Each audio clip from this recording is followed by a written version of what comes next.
سکینہ کی جب آئی لبوں پر، سوکھا ہوا مشکیزہ لائی وہ مجھتر، دیکھا بڑی یاد سے بچی نے چچا کو،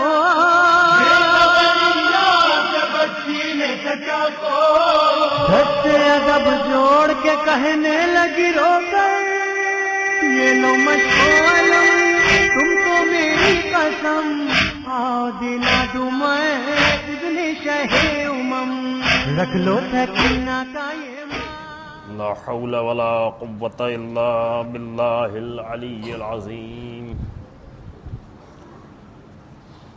اعوذ باللہ من الشیطان اللعین الرجیم، بسم اللہ الرحمن الرحیم۔ الحمد للہ رب العالمین، والصلاة والسلام علی سید الانبیاء والمرسلین، خاتم النبیین بالقاسم محمد،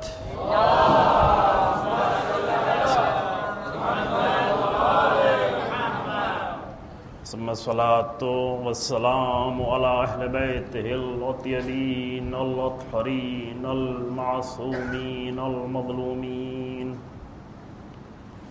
الذين أذهب الله عنهم الرجس وطهرهم تطهيرا۔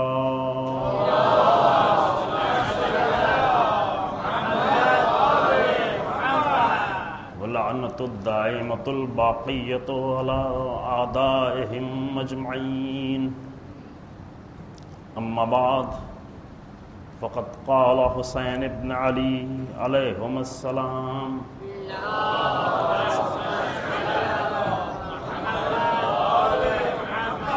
إني لعالم أصحابا أولى ولا خيرا من أصحابي، ولا أحل بيت أوصل ولا أفضل من أهل بيتي، صلوات الله محمد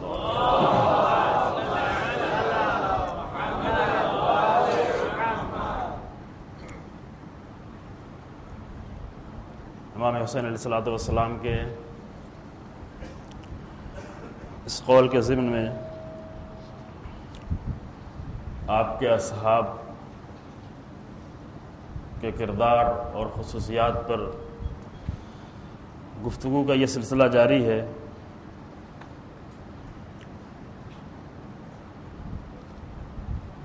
بعض پہلو بیان ہوئے اور پہلے عرض کیا کہ بہرحال اس سلسلے گفتگو کے لیے کل 12 دن ہیں، اور کل جو ایک گفتگو ہوئی قرآن کے حوالے سے، کافی زیادہ آیتیں پڑھی گئیں، اور چونکہ آیتیں زیادہ تھیں اس لیے اتنی فرصت نہیں ہو پائی کہ اس کو زیادہ ایکسپلین بھی کر سکیں، لہذا شاید بعض لوگوں کو بعض آیتیں سمجھنے میں مشکل پیش آئیں، کہ انشاءاللہ خدا سے دعا ہے کہ بہت جلد مومنین اس مقام تک پہنچ جائیں کہ قرآن کی آیتیں سمجھنے میں انہیں کوئی مشکل پیش نہ آئے انشاءاللہ۔ اس لیے ہم بغیر کسی تمہید کے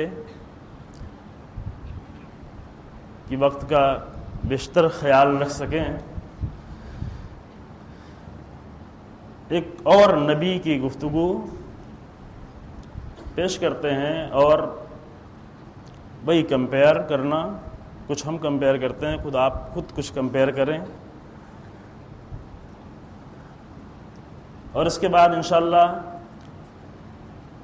ایک دن یا 2 دن میں اصحاب پیغمبر اکرم صلی اللہ علیہ وسلم کے، البتہ اصحاب پیغمبر کی زندگی سے کسی حد تک اور کافی حد تک بلکہ آشنا ہے، دونوں پہلو سے نہیں تو کم سے کم ایک پہلو سے آشنا ہے، اور تھوڑی سی گفتگو امام علی علیہ السلام کے اصحاب کی نہج البلاغہ سے۔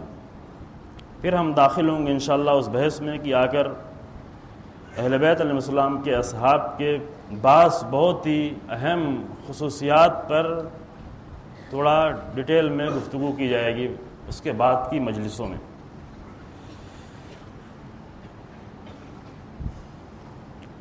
عرض کیا کہ بنی اسرائیل ایک بہت ایسا طبقہ کہ جس کو قرآن نے بہت ہی تفصیل سے بیان کیا، ایک ایک واقعے کو بیان کیا، آیت قرار دے دیا، ہر دور کے انسانوں کو یہ، کیونکہ بنی اسرائیل ہر دور میں پیدا ہوتے رہیں گے، فرعون بھی ہر دور میں موجود ہوگا، موسیٰ بھی ہر دور میں ہوگا یا موسیٰ کی ضرورت ہوگی ہر دور میں، ممکن ہے کسی دور میں موسیٰ نہ ہو، لیکن بہرحال ہر دور کو موسیٰ کی ضرورت ہے، ہر دور میں یزیدیت ہوگی اور ہر دور کی یزیدیت کے لیے حسین ابن علی کی ضرورت ہے۔ اور انسانوں کا کام یہ ہے کہ اپنے دور کے فرعون کو بھی پہچانے اور اپنے دور کے موسیٰ کو بھی پہچانے، اپنے دور کے یزید اور یزیدیت کو بھی پہچانے اور اپنے دور کے حسین ابن علی کو بھی پہچانے، کیونکہ یہ ایک کردار ہے جو مسلسل جاری ہے، رکا نہیں کہیں پر۔ یہ کردار قائم ہی اسی لیے کیا گیا ہے کہ جب بھی کوئی یزید سر اٹھائے تو ایک حسین مقابلے میں آئے، اور حسین کا ساتھ دینے کے لیے اصحاب حسینی بھی آئیں۔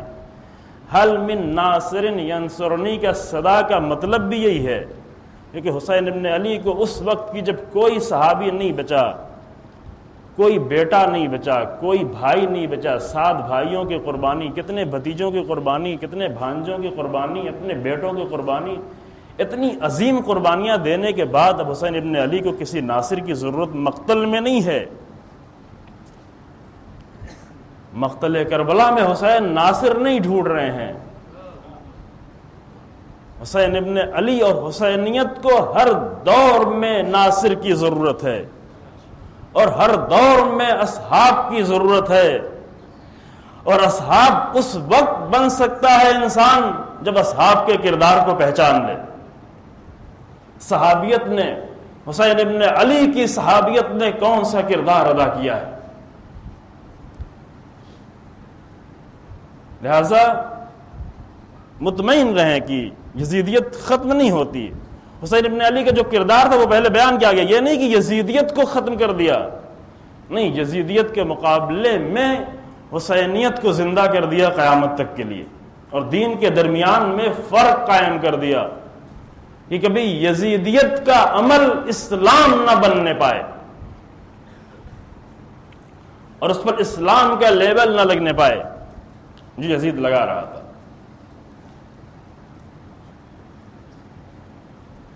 لہذا آج بھی ضرورت ہے، زمانہ اپنے براہیم کی تلاش میں، ہر زمانے میں ابراہیم کی ضرورت ہے۔ جہاں جہاں بھی کسی بھی طرح کے بت نظر آئیں وہاں ابراہیم کو ڈھونڈنا شروع کر دیں، چاہے وہ قومیت کا بت ہو، چاہے وہ جمہوریت کا بت ہو، چاہے وہ نیشنلزم کا بت ہو، چاہے وہ اپنے قبیلے کا بت ہو، چاہے وہ اپنے خاندان کا بت ہو، کوئی بھی بت۔ اس زمانے کے جو بت ہوتے تھے پتھروں کے، وہ اتنے خطرناک بت نہیں تھے، لیکن آج کے زمانے کے بت خطرناک ہیں، ان کا خطرہ اتنا زیادہ نہیں تھا۔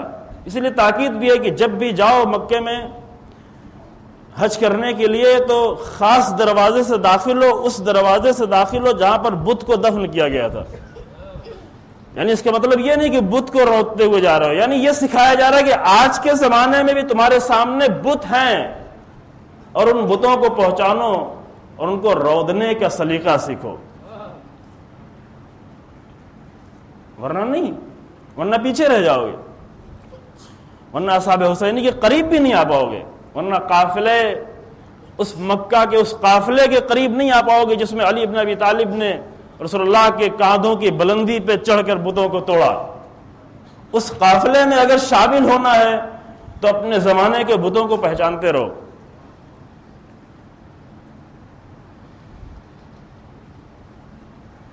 ایک اور کردار ہم آپ کے سامنے پیش کرتے ہیں. میں نے عرض کیا کہ زیادہ میں تمہیدی گفتگو نہیں کروں. قرآن نے ایک اور نبی کے اصحاب کو پہچانوایا ایک بہت ہی خوبصورت قصے میں, اور یہ قصہ ایک ساتھ پورا بیان کیا. وہ جو کل میں نے آپ کی خدمت میں عرض کیا, متعدد آیتوں میں اور متعدد سوروں میں اور متعدد جگہوں پر کی چند سوروں سے میں آپ کی خدمت میں پیش کر پایا. ابھی کئی سورے اور باقی رہ گئے تھے ان کو پہچاننے کے لیے, وہ آپ خود ہی پہچانیں. سارا کام ہمارے اوپر نہیں ہو.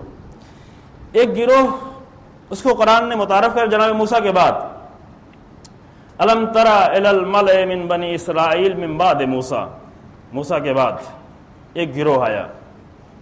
ملا اس کا نام ہے. قرآن نے ملا ایک خاص کنسپٹ ہے. قرآن نے جگہ جگہ اس کو ڈیفائن بھی کیا ہے, اور وہ بھی ایک پہچاننے کی جگہ ہے, پہچاننے کی صورت ہے. لیکن ابھی اس ہمارے موضوع میں نہیں داخل ہے کہ ملا کی تفصیل میں جائیں, کہ اپنے موضوع سے بہت دور ہو جائیں گے ٹاپک سے. لیکن ضرورت ہے, ہر نبی کو ایک ملا کی مشکل تھی.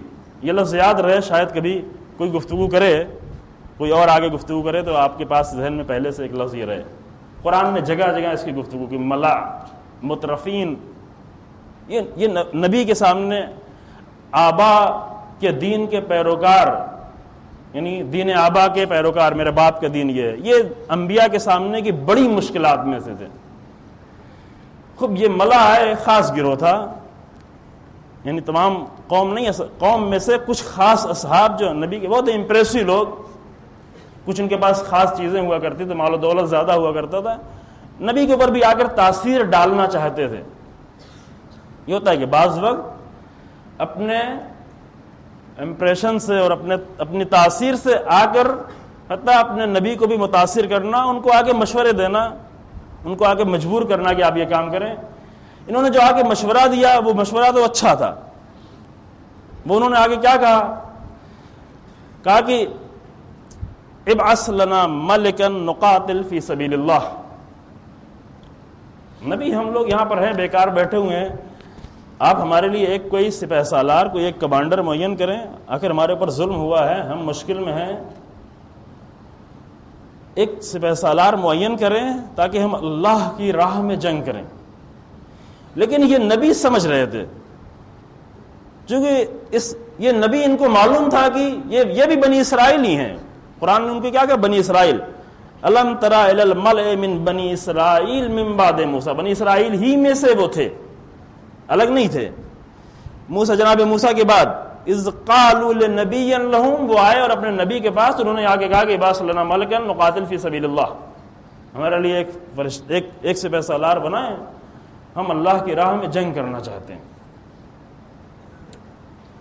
جناب جو بھی نبی تھے, دیکھیں یہاں پہ نام نہیں لیا گیا ہے, بعض وقت یہ مشکل پیش آتی ہے. ابھی تفسیر میں جا کے دیکھیں ایک بحث شروع ہو جاتی ہے, یہ نبی کون سے تھے, کہاں تھے, کس زمانے میں تھے, کس جگہ پر تھے, ان کا نام کیا تھا, ان کا یہ نام تھا یا یہ نام تھا. لیکن اس کی ہمیں ضرورت نہیں ہے, کیونکہ قرآن نے نام نہیں لیا. جب قرآن نے نام لینا ضروری نہیں سمجھا تو ہمارے لیے بھی ضروری نہیں کہ اس بحث میں پڑھیں. بعض وقت غیر ضروری بحثوں میں پڑھ کر, سائڈ کی بحثوں میں پڑھ کر اصل چیزیں چھوٹ جاتی ہیں, اور یہ ہمارے ساتھ بہت ہوتا ہے. علم کی دنیا میں یہ بہت ہوتا ہے کہ غیر ضروری, یعنی حاشیہ جو کتابوں کا ہوتا ہے سائڈ میں, اس میں اتنا زیادہ اپنے آپ کو مشغول کر لیتے ہیں کہ مین ٹیکسٹ جو ہوتا ہے متن, اس کو بھول جاتے ہیں, اس کی اہمیت کو بھول جاتے ہیں. اپنے آپ کو مستحبات میں اتنا زیادہ مشغول کر لیتے ہیں کہ واجبات کی ویلیو نہیں رہ جاتی. یہ کچھ مشکلات میں سے ہے, اور یہ ہوتا ہے. قرآن نے بھی نام نہیں لے کر اپنے نبی سے, قالوا لنبی لہم, آگے انہوں نے اپنے نبی سے کہا, لیکن وہ نبی جو بھی ہے حضرت موسیٰ کے بعد ہے, اور انہیں تاریخ معلوم ہے, انہیں معلوم ہے کہ حضرت موسیٰ کے ساتھ بنی اسرائیل نے کیا کیا ہے. لہذا انہوں نے کہا قال هل عصیتم ان کتب علیکم القتال ان لا تقاتلوا, مجھے ڈر لگتا ہے کہیں ایسا تو نہیں ہو کہ جب اللہ تمہارے لیے حکم بھیج دے جنگ کا تو تم جنگ سے فرار کرنا شروع کر دو. سوچ لو, اچھی طریقے سے سمجھ لو, کہیں ایسا نہ ہو چونکہ اگر وہ جیسے ہوتا ہے بعض جوان لڑکے آئیں ہم یہ کرنا چاہتے ہیں ہم یہ کرنا چاہتے ہیں، اس کے بارے میں سوچتے نہیں، فکر نہیں کرتے، بعد میں جب حکم آتا ہے تو چونکہ پہلے سے کوئی پلاننگ نہیں تھی، کوئی پلاننگ پہلے سے نہیں کی تھی، لہذا پیچھے بھاگنا شروع ہو جاتے ہیں۔ لیکن یہ لوگ جو ہے ملا لوگ آئے تھے نبی کے پاس، کہا کہ ایسا نہیں ہے، ایسی مشکل تو نہیں ہے۔ کہا کہ آپ کیسی باتیں کرتے ہیں؟ نبی سے وہ کہہ رہے ہیں کہ یہ کیا آپ کہہ رہے ہیں؟ قالوا وما لنا الا نقاتل فی سبیل اللہ، ہمیں کیا ہو گیا کہ ہم جنگ نہیں کریں گے؟ یہ کون سی بات ہے؟ یہ آپ کیا کہہ رہے ہیں؟ وما لنا الا نقاتل فی سبیل اللہ، ہمیں کیا ہو گیا ہے کہ ہم جنگ نہیں؟ وقد اخرجنا من دیارنا وابنائنا، جبکہ ہمارے اوپر ظلم ہوا ہے، ہم کو ہماری بستیوں سے باہر نکال دیا گیا ہے، ہمارے بچوں کو اسیر کر لیا گیا ہے۔ یہ واقعہ بھی اسی سرزمین کا، فلسطین اور فلسطین کے آس پاس کی سرزمین کا، بہت سے اور واقعات قرآن میں اس سرزمین سے متعلق ہیں۔ یہ مقدس سرزمین ہے، مسلمانوں کا قبلہ اول، جو اس وقت آج کے فرعونیت کے چنگل میں گرفتار ہے، اور آج کی یزیدیت، مضبوط اور سخت اور ظالم ترین یزیدیت کا سایہ اس پر پڑا ہوا ہے۔ کہا کہ ہمیں کیا ہو گیا ہے کہ ہم جنگ نہیں کریں گے؟ آخر ہمارے پر ظلم ہوا، اخرجنا من دیارنا، ہم کو اپنی بستی سے باہر نکال دیا گیا، ہمارے بچوں کو اسیر کر لیا گیا۔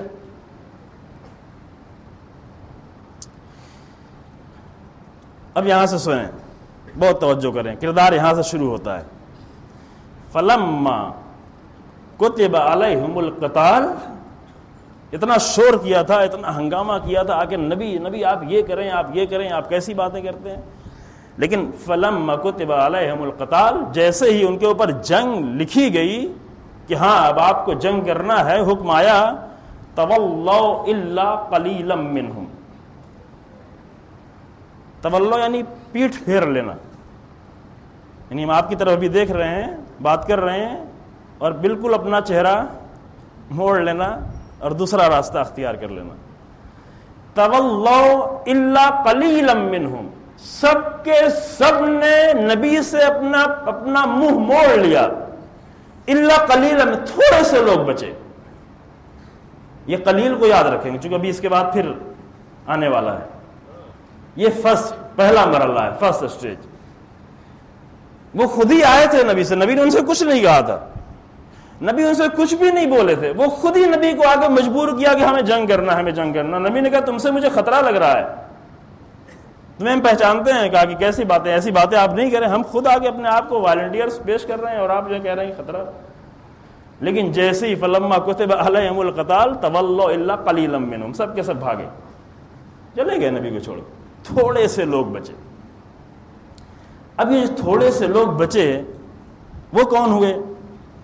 پھر خدا نے کہا واللہ علیم بالظالمین، یہ اللہ ظالموں کے بارے میں بہت اچھی طرح سے آگاہ ہے، یعنی قرآن نے ڈائریکٹ ان کا لقب جو دیا وہ کہا کہ ظالم ہے، یہ جو اپنے نبی سے اور اپنے لیڈر سے اس طرح منہ موڑ کے چلے گئے، یہ ظالم ہیں، اور اللہ ظالموں کو اچھی طرح پہچانتا ہے، جانتا ہے۔ خوب اس کے بعد کی بحث یہاں پر ختم نہیں ہو، قرآن نے کہا کہ وقال لهم نبیہم، ابھی صرف نبی نے یہ کہا تھا کہ تمہارے لیے جنگ اللہ نے کہہ دی، لکھ دی ہے۔ اب اس کے بعد کے مراحل، چونکہ وہ آئے تھے کہ ہمارے لیے سپہ سالار چاہیے، وقال لهم نبیہم، نبی نے ان سے کہا، ان کے نبی نے، ان اللہ قد بعث لکم الطالوت ملکا، اللہ نے طالوت کو، جناب طالوت کو تمہارے لیے تمہارا سپہ سالار معین کر دیا، مبعوث کر دیا۔ یہ دوسرا مرحلہ ہے، پہلا مرحلہ وہ، دوسرا مرحلہ جیسے ہی نبی نے کہا کہ اللہ نے تمہارے لیے طالوت کو تمہارا، لکم طالوت ملکن، طالوت کو تمہارے لیے تمہارا حاکم بنا دیا، فوراً وہ بری طرح سے بگڑ گئے۔ یعنی قرآن کی جو لفظیں بات کی اسے یہی لگتا ہے، بالکل اپنے نبی پر اور اپنے اس حاکم پر وہ بالکل ناراض ہو گئے، سخت ناراض ہو گئے، اور کہنے لگے قالوا انا یکون لہ الملک، طالوت کو ہمارا رہبر بنا دیا، ہمارا لیڈر بنا دیا، ہمارا سپہ سالار بنا دیا، طالوت کے پیچھے ہم جائیں جنگ کرنے کے لیے، یہ جوان، انا یکون لہ الملک، اس کو کیسے ملک مل سکتا ہے، اس کو کیسے حکومت، اس کو کیسے سپہ سالاری مل سکتی ہے، اور وہ ہمارے اوپر، علینا، ہمارے اوپر اس کی حکومت۔ وَنَحْنُ أَحَقُّ بِالْمُلْكِ، سپہ سالاری کا حق ہمیں زیادہ ہے، ہمیں کرنا چاہیے سپہ سالاری. کیوں؟ وجہ بھی بتائی. نحن حق بالملک منہ، اس سے زیادہ ہمیں حق ہے. وجہ کیا بتائی انہوں نے؟ وَلَمْ يُؤْتَ سَعَةً مِّنَ الْمَالِ، کہا کہ یہ جس جوان کو آپ کہہ رہے ہیں کہ میرا سپہ سالار، اس میں مال نہیں ہے، دولت نہیں اس کے پاس پراپرٹی نہیں ہے، اس کے پاس گھوڑوں کے استبل نہیں ہیں. اس زمانے کی پراپرٹی یہی تھی، گھوڑے نہیں ہیں، بھیڑے نہیں ہیں اس کے پاس، اور اس کو ہمارا سپہ سالار بنا دیا. سب کے سب بگڑ گئے. یہ روزانہ کی مشکلات ہے، ہر دور اور ہر زمانے اور ہر کمیونٹی کی مشکلات ہوتی ہیں. قرآن نے کہا کہ دیکھو، قرآن نبی نے جو حکم، ان اللہ یامرکم، اللہ نے یہ حکم دیا ہے. یہ بھی نہیں کہ میں یہ حکم دے رہا ہوں، یہ حکم اللہ نے دیا ہے، اللہ نے بنایا ہے. کل آپ کے سامنے پیش کیا بنی اسرائیل کا کہ اللہ کی طرف سے جب کوئی چیز معین ہو آسمانی، اور اگر اس کا انکار کیا جائے تو نتیجے میں وَضُرِبَتْ عَلَيْهِمُ الذِّلَّةُ وَالْمَسْكَنَةُ، ذلت اور مسکنت ہو جاتی ہے. اللہ نے ان کے لیے من و سلوہ بھیجا، انہوں کا من و سلوہ نہیں چاہیے، پیاز چاہیے، سبزیاں چاہیے، دالیں چاہیے، من و سلوہ نہیں چاہیے. قرآن نے کہا کہ ادنا سے خیر کو بدل رہے ہو. وہ جو آسمانی آیا تھا، آسمانی سے زمین کی چیزوں کو بدل رہے ہو، نتیجے میں ذلت ہے. رسول اللہ نے یہی کہا، ہم تمہیں غدیر میں آسمانی لیڈر دے رہے ہیں، آسمانی لیڈر. یہ قانون ہے قرآن کا.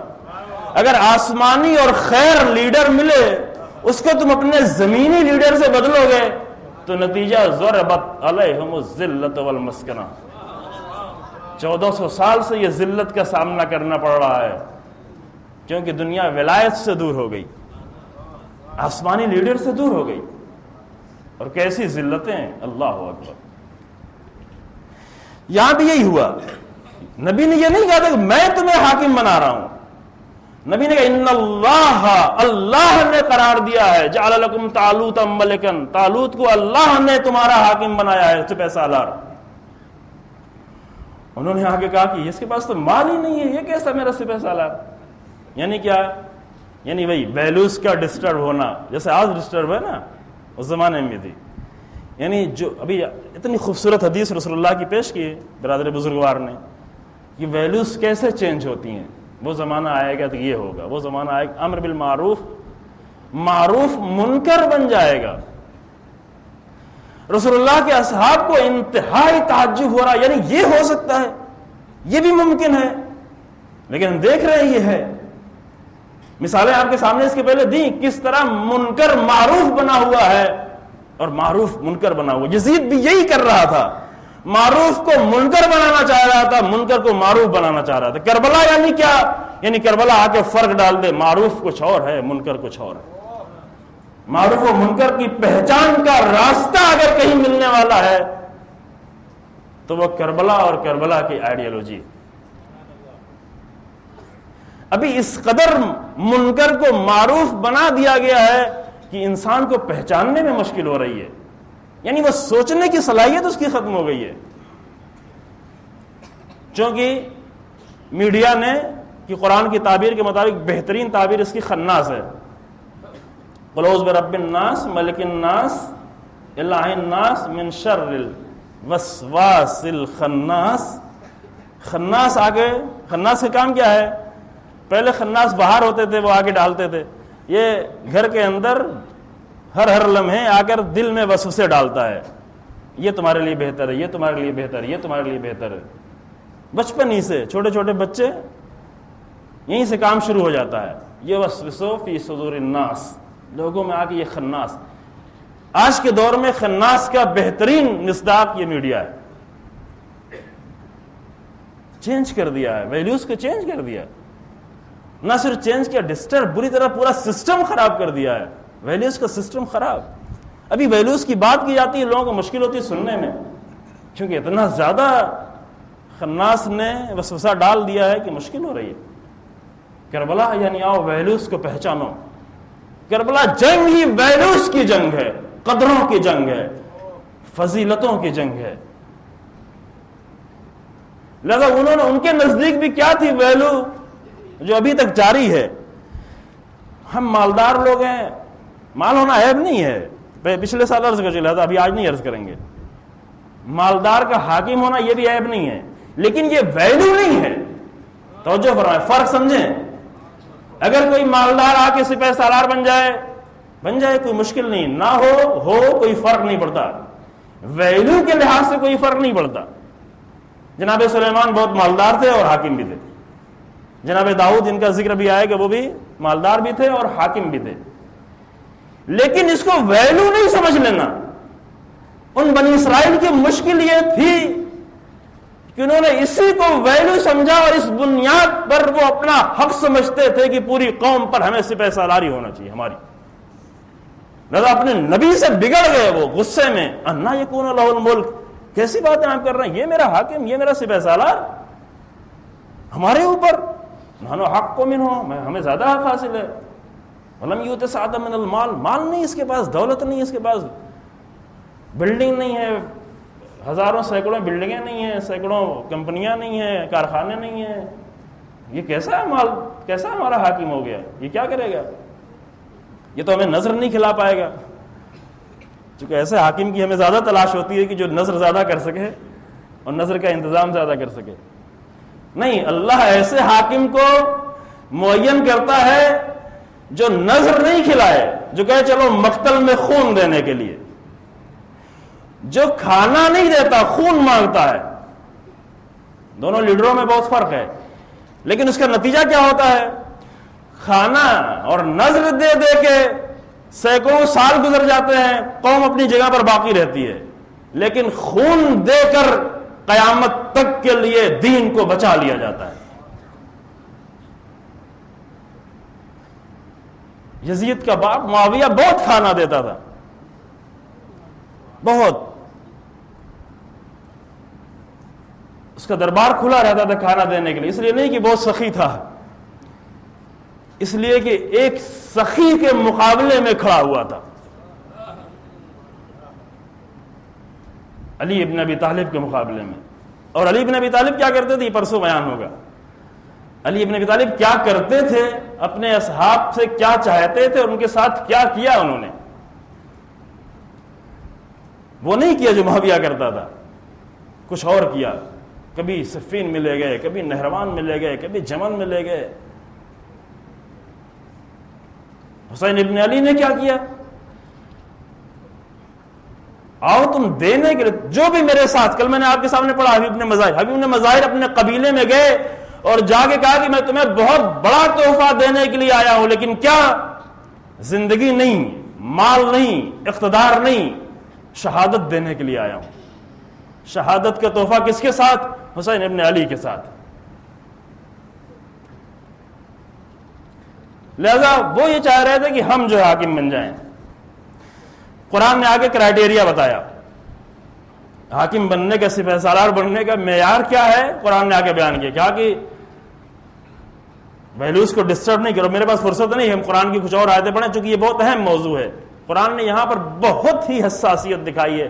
جہاں بھی ویلوز کو ڈسٹرب کیا گیا ہے، جہاں ویلوز کو خراب کرنا چاہا ہے، وہاں بہت. اب ایک آیت یہاں پہ پڑھ دیتے ہیں. آتے تھے لوگ رسول اللہ کے زمانے میں بھی، رسول اللہ کے کہتے تھے ہم نے جو ہے بہت بڑے بڑے کام کیے، ہم نے مسجدیں بنوائی ہیں، ہم نے حاجیوں کو پانی پلایا ہے، ہم نے کاروان جو ہے پہنچائے ہیں حج تک، قافلے لے جاتے تھے، بہت بڑا بڑا کام کیا ہے. اور یہ جوان یہ تو کیا، یہ جاتے لڑتے ہیں بڑھتے ہیں واپس آ جاتے ہیں زخمی ہو کے. رسول اللہ کے زمانے میں جنگ ہوتی تھی نا، 82 جنگیں ہوئی چھوٹی بڑی. رسول اللہ مدینے میں مسجد میں صرف 24 گھنٹے نمازیں نہیں پڑھتے تھے، مسجد میں سب کچھ کرتے تھے. مسجد جنگ کا میدان بھی تھا، مسجد میں نمازیں بھی پڑھی جاتی تھی، مسجد میں تعلیم بھی دی جاتی تھی، مسجد میں عبادتیں بھی کی جاتی تھیں، مسجد میں پالیسیاں بھی طے کی جاتی تھیں. مسجد ہی سب کچھ تھی، ایک مسجد ہر چیز کا سینٹر تھا. رسول اللہ یہ بوڑھے بوڑھے کچھ لوگ تھے، بوڑھے لوگ برا نہ مانے، لیکن ان کی عمر زیادہ ہو گئی تھی، وہ مکے میں تھے. مکے میں حاجیوں کو پالی، چونکہ حج پہلے بھی ہوتا تھا، رسول اللہ سے پہلے بھی حضرت ابراہیم سے یہ سلسلہ جاری تھا. انداز بدلا ہوا تھا. یہ آتے تھے حاجیوں کو پانی پلاتے تھے, مسجد ٹوٹتی تھی مسجد کو بناتے تھے. یہ بہت بڑا کام ہے, واقعاً بڑا کام ہے. اگر آپ میں سے کسی کو یہ توفیق مل جائے کہ جا کر مسجد حرام کی تعمیر کریں تو کیا فخر نہیں کریں گے؟ بالکل فخر کرنے کی جگہ ہے.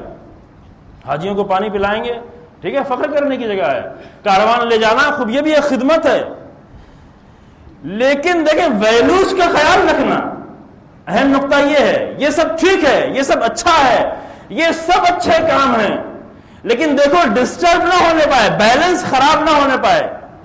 بیلنس خراب کیا ہوا تھا؟ وہ کہتے ہیں یہ جوان لوگ جو ہیں یہ تو کچھ بھی نہیں, یہ تو خالی جنگ کرتے ہیں جا کے, اور ہم نے یہ سارے کام کیے. قرآن کی فوراً آیت نازل, کیا اجعلتم سقایۃ الحاج و امارۃ المسجد الحرام کمن آمن باللہ والیوم الآخر وجاہد فی سبیل اللہ لا یستوون عند اللہ.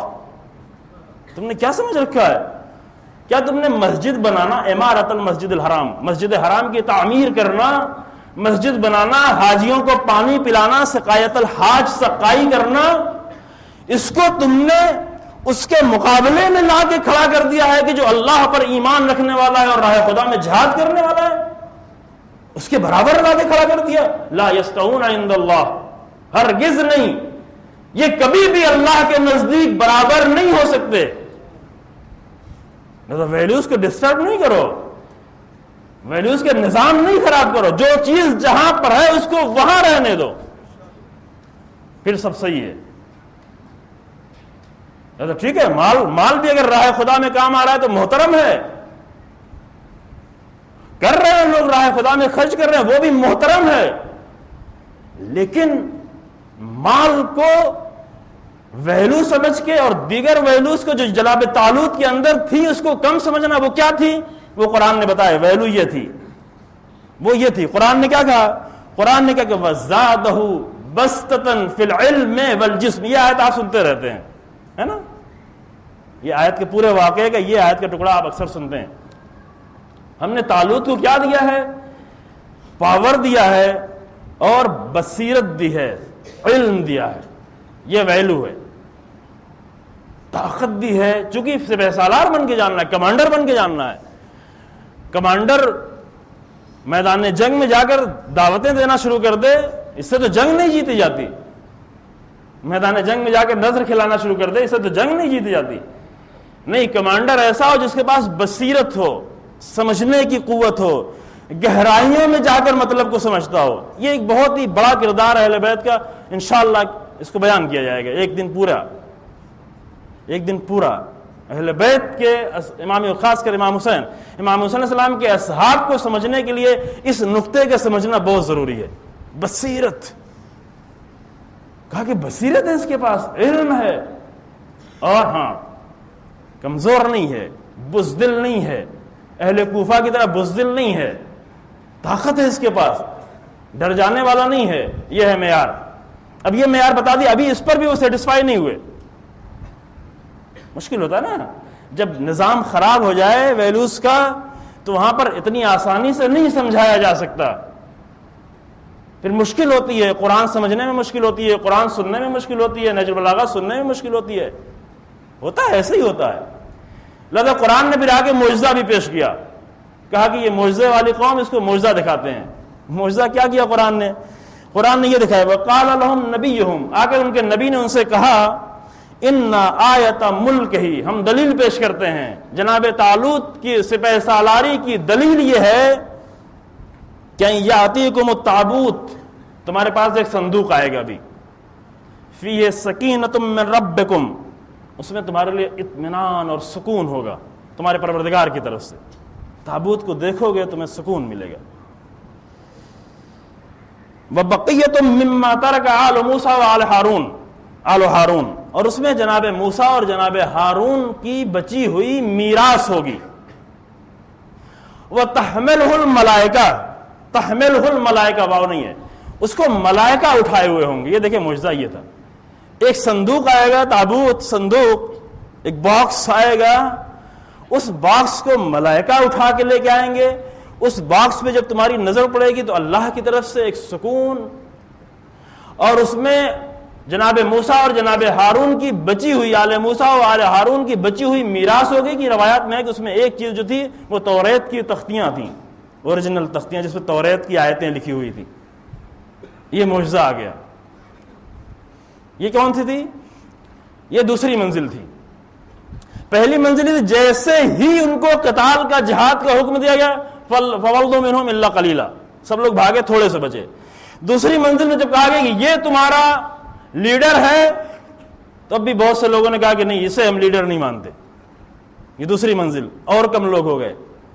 اس کے آگے بڑھے جناب طالوت اپنے لشکر کو لے کے آگے بڑھے، اور آگے بڑھ کے فَلَمَّا فَصَلَ طَالُوتُ بِالْجُنُودِ، جیسے ہی آگے بڑھے لشکر کو تھوڑی دور آگے لے کے چلے، راستہ انہوں نے طے کیا، ظاہر دھوپ ہے، راستہ طے کر رہے ہیں، پیاس لگی، اور آگے بڑھتے بڑھتے ایک نہر کے پاس پہنچے. نہر، ایک چھوٹی ریور، دریا کے پاس پہنچے. جب وہاں پہنچے تو جناب طالوت نے تیسری منزل آئی، تیسرا اسٹیج. توجہ کریں، پہلے سے لے کر پہلی منزل میں کم ہوئے، دوسری منزل میں کم ہوئے، تیسری منزل ہے. امتحان کی یہ منزلیں ہیں. امتحان کی ایک منزل میں بہت سے لوگ نکل گئے، بہت سے لوگ نکل گئے، تھوڑے سے بچے. دوسری منزل میں پھر بہت سے نکلے اور تھوڑے سے بچے. تیسری منزل جب آئی اور سامنے نہر نظر آئی تو جناب طالوت نے کہا کہ ان اللہ مبتلیکم بنہر، اللہ نے تم کو آزمایا ہے اس نہر کے ذریعے، تمہارا امتحان ہونے جا رہا ہے. پہلے بتا بھی دیا یہ امتحان ہے. ان اللہ مبتلیکم بنہر، اللہ تمہارے اس نہر کے ذریعے سے امتحان لے رہا ہے. فمن شرب منہ فلیس منی، اس نہر سے جو بھی پانی پیے گا وہ مجھ سے نہیں ہے، وہ میرا ساتھ چھوڑ دے. ومن لم یشربہ فہو منی، اور جو پانی نہیں پیے گا وہ میرے ساتھ ہے. آپ کہیں یہ کیا بات ہوئی؟ پیاسے بھی ہیں، سفر کر کے آ رہے ہیں، پانی سے کیوں ان کو روکا جا رہا ہے؟ جناب طالوت کہیں گے کہ ہم کاروان لے کے نہیں جا رہے ہیں، ہم لشکر لے کے جا رہے ہیں. کاروان، ہاں جہاں اس کو پیاس لگے ضروری ہے ٹھہر جائے، اپنے آپ کو دھلے، نہلائے، اپنے آپ کو کپڑے دھلے، کھانا پکائے، تھوڑی دیر بیٹھ کے ریسٹ لے. جو کاروانوں میں یہی ہوتا تھا، تھکے ہوئے ہیں. لیکن ہم کاروان تو لے کے نہیں جا رہے ہیں، لشکر لے کے جا رہے ہیں. لشکر کو پہلی منزل میں آزما لو. اگر اسے کمزوری دکھانا ہے تو یہیں پر اپنی کمزوری کو دکھا لے، ورنہ اگر میدان جنگ میں جا کے کمزوری دکھائے گا یہ لشکر تو دوسروں کے حوصلے بھی ٹوٹتے نظر آئیں گے. لذا فمن لم یشرب ہو فہو منی، جو پانی نہیں پیے گا وہ مجھ سے ہے. الا من اقترف غرفتن بیدی، مگر یہ کہ ہاں بالکل یہ نہیں سختی ہے بیدی، مگر یہ کہ ہاں اپنے چلو سے، غرفہ اپنے چلو سے ایک چلو پانی پی سکتے ہو. پیاسا نہیں مارنا ہے، لشکر ہے، اس کی ٹریننگ ہونا ہے، اس کی قوت صبر کو بڑھانا ہے. چونکہ ایک عظیم لشکر کے مقابلے میں جا رہے ہیں، ظالم کے مقابلے میں جا رہے ہیں. نہ تو تھوڑا سا پانی پیو، باقی جلدی چلو. کیا ہوا؟ اب قرآن کا لفظ یہ ہے، وہی قلیلہ جو لفظ آپ کو پتا، یاد رکھیں. قرآن نے کیا کہا؟ فَشَرَبُوا مِنْهُ إِلَّا قَلِيلًا، سب کے سب نہر میں کود پڑے. یہ ایک ایسا لیڈر مجھے پانی سے روک رہا ہے، پانی نہیں پینے دے رہا ہے. نہر میں کودے، نہائے دھوئے، کھایا پیا. لشکر کو کاروان میں تبدیل کر دیا. طالوت کے اس لشکر نے اپنے آپ کو کاروان میں تبدیل کیا. خوب کھایا، خوب پیا. الا قلیلا، پھر وہی تیسرے مرحلے میں جو لوگ آئے تھے یہاں پر اس میں سے اب تھوڑے سے لوگ بچے. اللہ اکبر. امتحان کی تیسری منزل. کچھ لوگ وہ تھے جو امتحان کی پہلی منزل میں ڈراپ ہو گئے، کچھ لوگ پہلی منزل کو طے کر لے گئے. یہ منزلیں اسی لیے بیان کی، قرآن نے اسی لیے بیان کی ہے کہ ایک منزل کو طے کر لینے کے بعد اپنی زندگی میں امتحان کے ایک مرحلے کو طے کر لینے کے بعد خوش نہ ہو جانا کہ ہم تو آگے بڑھ گئے، ہماری منزل پار، جنت ہمارے سامنے ہے. نہیں، ابھی بہت امتحان ہونا ہے. جتنا جتنا قدم آگے بڑھتا جائے گا امتحان کی منزلیں بھی آگے بڑھتے چلے جائیں گی، اور جتنا جتنا ایمان بڑھتا چلا جائے گا امتحان کی منزلیں سخت ہوتی چلی جائیں گی. حسب الناس ان یترکوا ان یقولوا آمنا وهم لا یفتنون، سورہ عنکبوت. کیا لوگوں نے یہ سوچ رکھا ہے کہ وہ اپنے آپ کو کہیں کہ ہم مومن ہیں اور ان کا امتحان نہ لیا جائے؟ اب یہ فلسفہ امتحان ایک دوسرا موضوع ہے. امتحان لیا جائے گا اور تم جو لشکر میں آئے تمہارے امتحان کے بغیر چھوڑ دیا جائے گا، ایسے ہی لے کے پہنچ جائیں. فَشَرِبُوا مِنْهُ إِلَّا قَلِيلًا، تیسرے منزل میں اور لوگ کم ہوئے، تھوڑے سے، بہت تھوڑے سے لوگ بچے. اب یہ لوگ جو تھوڑے سے بچے تھے 3 منزلیں جو پار، یہ سخت منزل بھی جنہوں نے پار کر لی، کون سی؟ پانی نہ پینے کی منزل. اس سخت منزل سے بھی گزرنے کے بعد 4تھی منزل آتی ہے، آخری منزل یہ ہے. کیا ہوا؟ فلما جاوزہ ہوا والذین آمنوا معہ، جیسے ہی جناب جالوت نہر سے آگے بڑھے اور وہ لوگ کی جو ان کے ساتھ ایمان لائے تھے وہ آگے، سب نہیں، وہ کی جو ان کے ساتھ مومنین تھے، مومنین جو تھے، بہت توجہ کریں، وہ کہ جو مومن تھے وہ جب جناب طالوت کے ساتھ آگے بڑھے اور سامنے جالوت کا لشکر نظر آیا تو قالو، تو انہوں نے کہا لا طاقت لنا اليوم، اتنا بڑا لشکر، اللہ اکبر، میں نے تو نہیں سوچا تھا اتنے بڑے لشکر کے سامنے لے کے آئے ہوں. لا طاقت لنا اليوم، میرے پاس طاقت نہیں ہے، ہم نہیں لڑ سکتے. یہ کون لوگ کہہ رہے ہیں؟ وہ امتحان کی 3 منزلیں طے کر کے اور اس میں پاس ہو کر آئے ہیں. اتنے بڑے لشکر سے لڑنا ہمارے بس کی بات نہیں ہے، ہم نہیں لڑیں گے.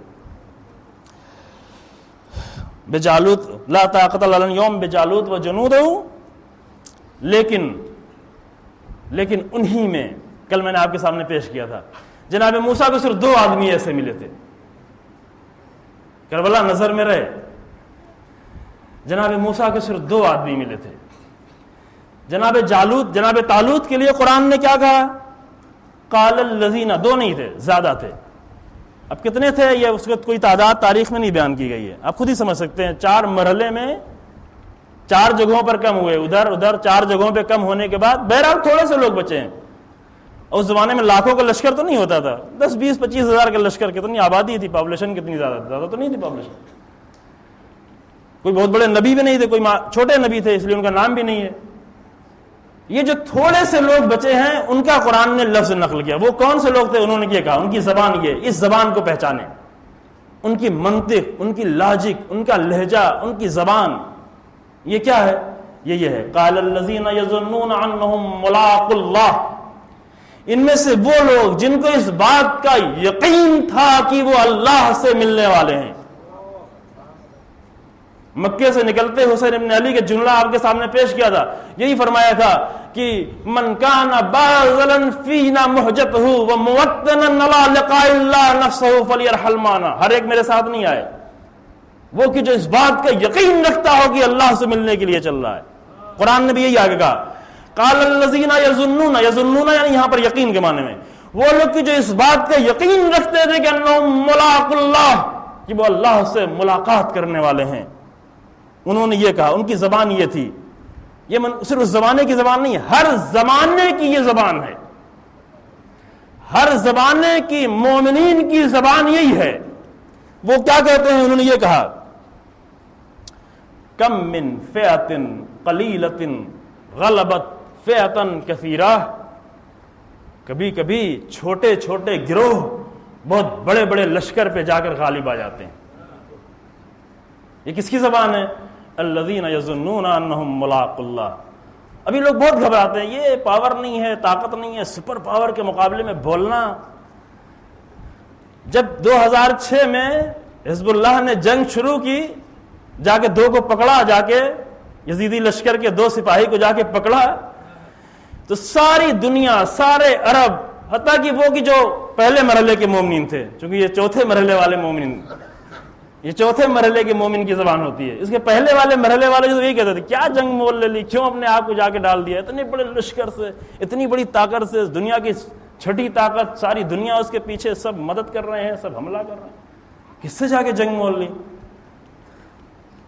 لیکن وہ لوگ کہ جو مومن تھے ان کو پہلے دن سے اس بات کا یقین تھا قرآن کی اس آیت پر کہ کم من فئۃ قلیلۃ غلبت فئۃ کثیرہ. چھوٹے چھوٹے لشکر بھی بڑے بڑے لشکر پر غالب آ جاتے ہیں باذن اللہ، اللہ کی اجازت سے.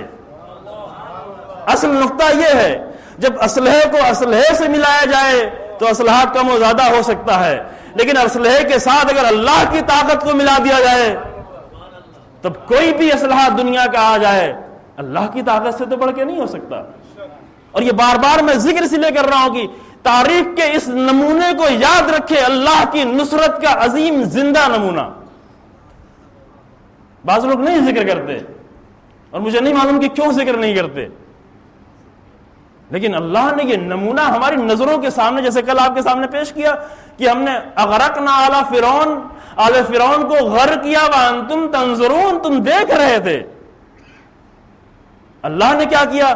اللہ نے ہماری نظروں کے سامنے اتنا بڑا انقلاب حسینی بنیادوں پر، اللہ نے ہماری نظروں کے سامنے اتنی بڑی کامیابی عطا کی ایک چھوٹے سے لشکر کو۔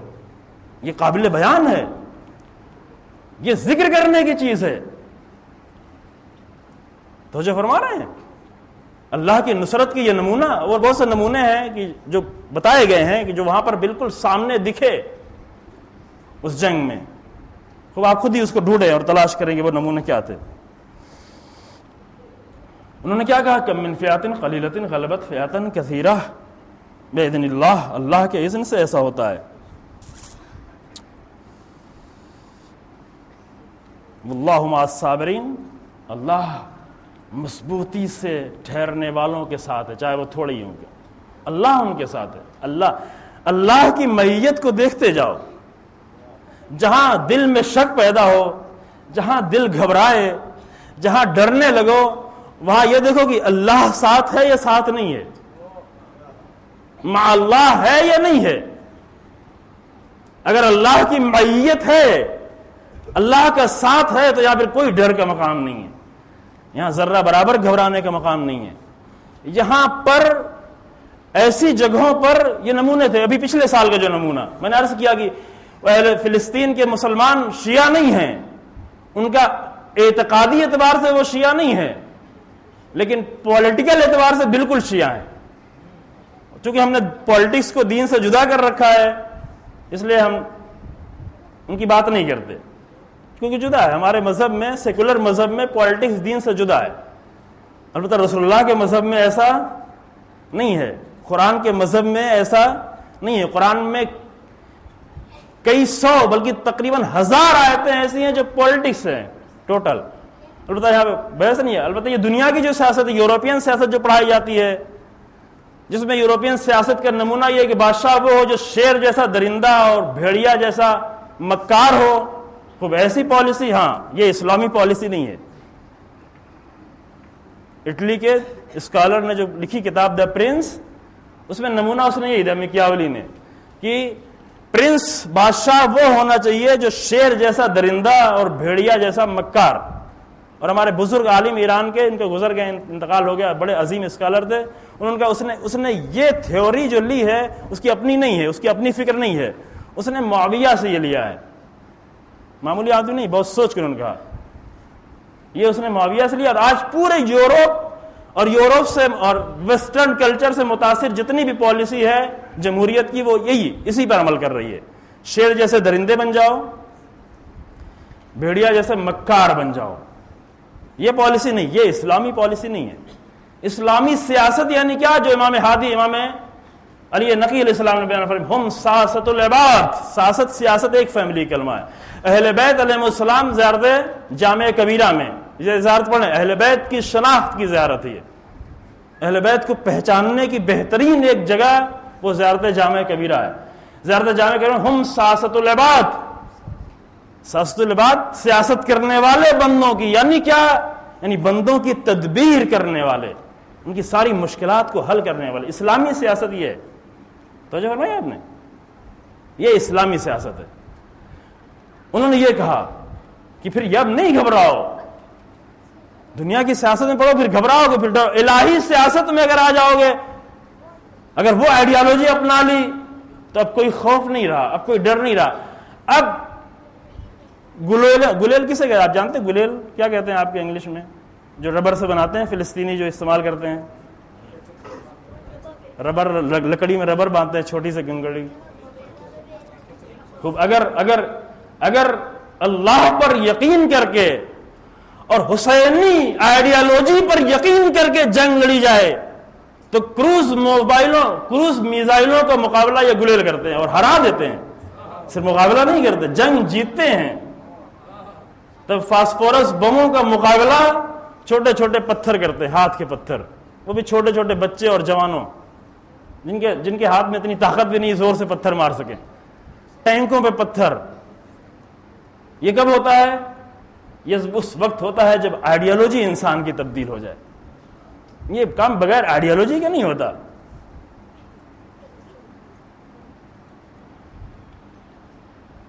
لہذا لشکر حسین ابن علی میں اس کے بعد ابھی واقعہ یہ جاری ہے، ابھی پورا واقعہ نہیں ہوا، لیکن خوب اس کے بعد آپ جا کے خود ہی پڑھیے. سورہ بقرہ آیت نمبر 249 یہاں سے شروع ہوا اور اس کے بعد تک. اگر زہیرقین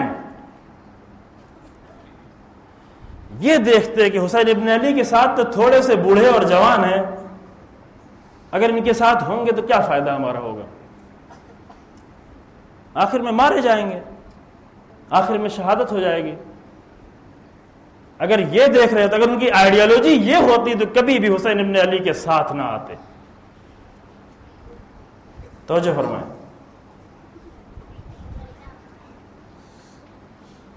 اور اصحاب کربلا، فرصت نہیں ہے کہ ہم تھوڑا سا کمپیئر بھی کریں یہاں پر. اصحاب کربلا ہر صحابی امتحان کی تمام منزلوں سے، یہاں صرف 3 منزلیں تھیں، لیکن کربلا کے اصحاب کے سامنے امتحان کی سینکڑوں منزلیں آئیں. ہر قدم پر امتحان ہو رہا تھا. کربلا کے بچوں کا امتحان، کربلا کی عورتوں کا امتحان، کربلا کی ماؤں کا امتحان، کربلا کے جوانوں کا امتحان، کربلا کے بوڑھوں کا امتحان. کتنا امتحان ہوا، لیکن کسی امتحان کے کسی ایک مرحلے میں کوئی ایک انسان، توجہ فرمائیں، یہ مرحلہ، یہ نقطہ یاد رکھیں، کل اس کو بیان کریں گے. تمام لشکر میں کوئی ایک صحابی بھی کسی بھی امتحان میں ناکام نظر نہیں آیا. یہ ہے کربلا. ایک کسی کو نکال کے لے آؤ کہ جو کسی ایک منزل میں آ کے کہہ دے کہ یہاں پر ہمارے قدم لڑکھا رہے ہیں. 4 محرم کو ابن زیاد نے مسجد جامع میں آ کر خطبہ دیا اور حکم دیا کہ سب کو مسجد میں آنا ہے، اور اپنی پالیسی اس نے سب کو لالچ دی اور سب کو خوف، اور کہا کہ سب تیار ہو جائے. 13,000 کا لشکر اسی دن نکلا. یہ جو لشکر آیا اس نے آ کے گھوڑے دوڑائے، خوف کا ماحول طاری کیا، لیکن کوئی بچہ بھی اس امتحان میں ناکام نہیں ہوا. کربلا یعنی یہ. زہیرقین بہت تھوڑے دن کے ساتھی ہیں.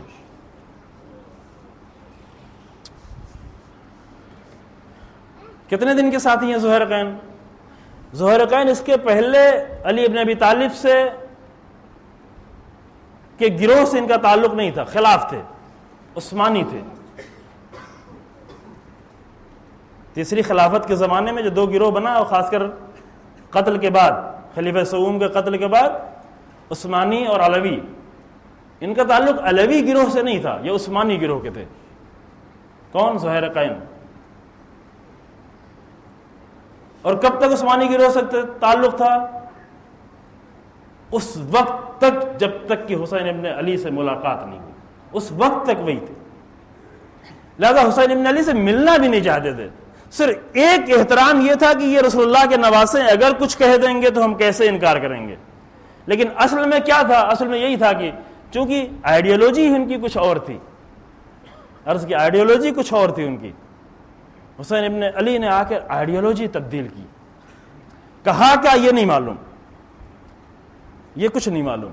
اس لیے 9 محرم کو جب جناب حبیب نے جو کل آپ کے سامنے بیان کیا، تبلیغ کر لی، جناب حبیب کی گفتگو کے بعد ایک شخص نکلا، ابن قیس، غالباً عزرا ابن قیس نام ہے، وہ شخص نکلا اور زہیرقین سے مخاطب ہو، کہتا ہے زہیر تم ادھر نظر آ رہے ہو، مجھے بہت تعجب ہو رہا ہے، تم تو پیروان اہل بیت میں سے نہیں تھے، تمہیں تو ادھر ہونا چاہیے، تو تم ادھر کیوں نظر آ رہے ہو؟ تو زہیر نے کہا، بھائی جملہ جوہر نے کہا تھا، خدا کی قسم میں نے حسین ابن علی کو خط نہیں لکھا تھا، میں نے حسین ابن علی کی نصرت کا وعدہ نہیں کیا تھا، لیکن راستے نے مجھے حسین ابن علی سے ملا دیا. کتنا اچھا وہ راستہ کہ جو زہیر کو حسین ابن علی سے ملا دے. کتنا اچھا ہے وہ راستہ جو ہر زمانے کے زہیر کو حسین ابن علی سے ملا دے. راستے نے ملا دیا. کب ملایا؟ عاشور کے چند دنوں پہلے چونکہ 8 ذی الحجہ کو حسین ابن علی مکے سے نکلے ہیں، تو 8 ذی الحجہ تک تو نہیں تھے. 8 ذی الحجہ سے عاشور کا فاصلہ کتنا ہے؟ 32 دنوں کا، 31 یا 32 دنوں کا فاصلہ. 8 ذی الحجہ کے بعد فوراً 9 ذی الحجہ کو بھی نہیں مل گیا، 10 ذی الحجہ کو بھی فوراً نہیں مل گیا، کیونکہ روایت میں کیا ہے کہ قافلہ چل رہا تھا، زہیر یا تو آگے چلے جاتے تھے یا تو پیچھے رہ جاتے تھے. حسین ابن علی کے ساتھ کہیں نہیں ٹھہرتے تھے، یعنی ساتھ چل رہے تھے. کتنے دن تک ساتھ چلے یہ نہیں معلوم. پھر عاشور سے کتنے دن پہلے زہیر حسین ابن علی سے ملے؟ شاید 20 دن، شاید 15 دن، شاید 12 دن. یہ 12-15 دنوں کا مجاہد ہے، یہ 12-15 دنوں کا مومن ہے جس نے حسین ابن علی کو پہچانا ہے. لیکن 12-15 دنوں میں زہیر قین نے کیا کیا ہے؟ یہی ہے کردار عزد اور مجلس خط. کیا کیا زہیر نے 12-15 دنوں میں؟ اس اہم نقطے پہ توجہ کریں، اور جب زہیر کا ذکر ہو تو اس نقطے کی طرف لائیں اپنے ذہن کو. 12-15 دنوں میں زہیر قین نے اتنی تیز معرفت کا سفر طے کیا ہے، اپنے امام کی معرفت، امام کی معرفت اور ولی کی معرفت کا اتنا تیز سفر طے کیا کہ شب عاشور جاتے جاتے اب زہیر بہت بلند مقام پہ پہنچ گئے. مجھے یاد رہا پچھلے سال عرض کیا تھا کہ انسان مسافر ہے، انسان کو سفر کرنا ہے، اس دنیا میں مسلسل سفر کرنا ہے. کوئی 2 رکعت نماز پڑھ کے سمجھتا ہے ہم نے بہت سفر کر لیا، اللہ کے قریب ہو گئے. یہ بہت چھوٹا سفر ہے. لیکن زہیر قین نے اتنی تیز سرعت کے ساتھ اسپیڈ، زہیر قین یعنی سفر کی اسپیڈ. کربلا کے اصحاب میں سے زہیر قین کا کردار یعنی نہایت تیزی سے سفر کرنے والا اور نہایت تیزی سے آگے بڑھ جانے والا. اور کتنا زیادہ آگے بڑھ گئے، ان 12-15 دنوں کے اندر زہیر اس مقام پر پہنچ گئے کہ شب عاشور جا کر عباس ابن علی ابو الفضل العباس سے کہہ رہے ہیں کہ عباس آپ کو معلوم ہے کہ آپ کو کس دن کے لیے آمادہ کیا گیا ہے؟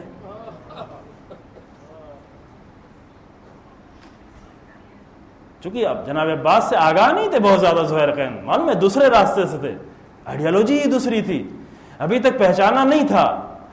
لیکن خود انہوں نے اتنا زیادہ سفر طے کر لیا، اتنی اسپیڈ سے آگے بڑھے کہ شب عاشور میں ان کو یہ لگا کہ آ کے عباس سے بھی کچھ باتیں کر لی جائیں. عباس سے آگے کہہ رہے ہیں تمہیں معلوم ہے کس دن کے لیے آمادہ کیا گیا؟ اور جب حسین ابن علی نے اپنے اصحاب سے کہا جاؤ تو سب نے اپنے جملے آگے بتائے. زہیر قین نے کیا کہا؟ زہیر قین نے کہا کہ ایک جان نہیں 1000 جانیں.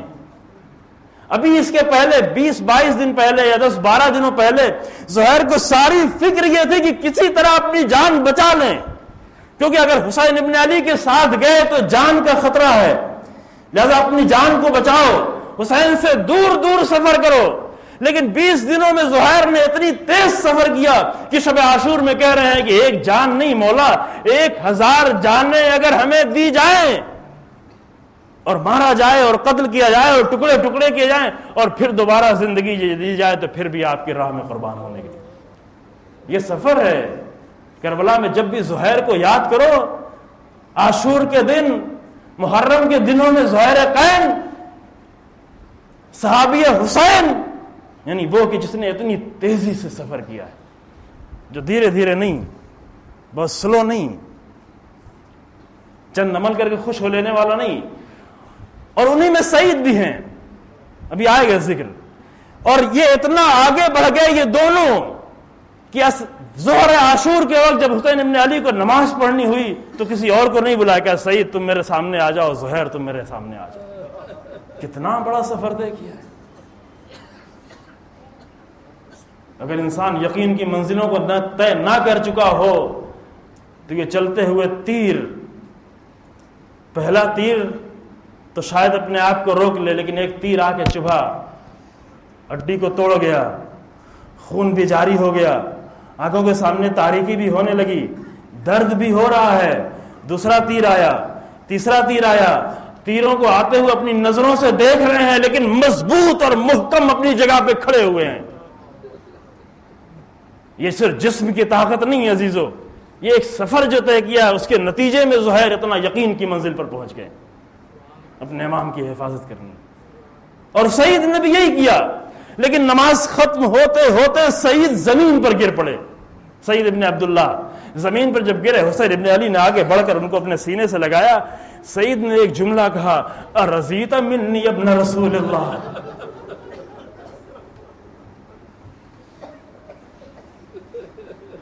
ارضیت منی ابن رسول اللہ، کیا آپ راضی ہو گئے مولا؟ کیا میرا کام ایسا تھا کہ آپ کو راضی کر لے جائے؟ اللہ اکبر، کتنا بڑا سفر طے کیا۔ اب وفیت بعہدی ابن رسول اللہ، کیا ہم نے اپنے وعدے کو وفا کر دیا؟ حسین ابن علی کے صحابی ہونے کا حق ادا ہوا یا نہیں ادا ہوا؟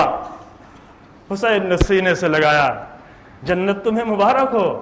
زہیر قین میدان میں آئے، جنگ کی، خطبہ دیا، لڑ رہے ہیں اور شعر پڑھ دیا، انا زہیر ابن قین، میں قین کا بیٹا زہیر ہوں، اپنی تلوار سے جنگ کرتا رہوں گا، حسین ابن علی کو تنہا نہیں ہونے دوں گا۔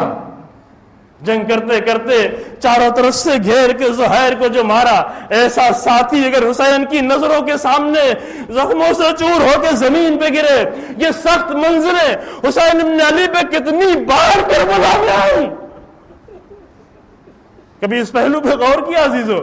لاش اٹھانے والے سینکڑوں ہوں، لیکن کربلا میں یہ دستور بدلا ہوا تھا، حسین ابن علی کا ایک زانو ہے اور لاشیں بہت در ہے۔ کبھی حبیب کی لاش اٹھائی، فظہر الانکسار علی وجہ الحسین، کبھی زہیر کی لاش اٹھائی اور اس سے آگے بڑھ کر کبھی قاسم کے لاش کے ٹکڑے جمع کیے، کبھی علی اکبر کے ٹکڑا ٹکڑا لاشیں اڑائے، کبھی عباس کے بازو کو اٹھایا، کبھی 6 مہینے کے بچے کی لاش کو لے کے خیمے کی طرف آگے بڑھ رہے ہیں۔ اے ماں کہ اس بچے کو سنبھالے۔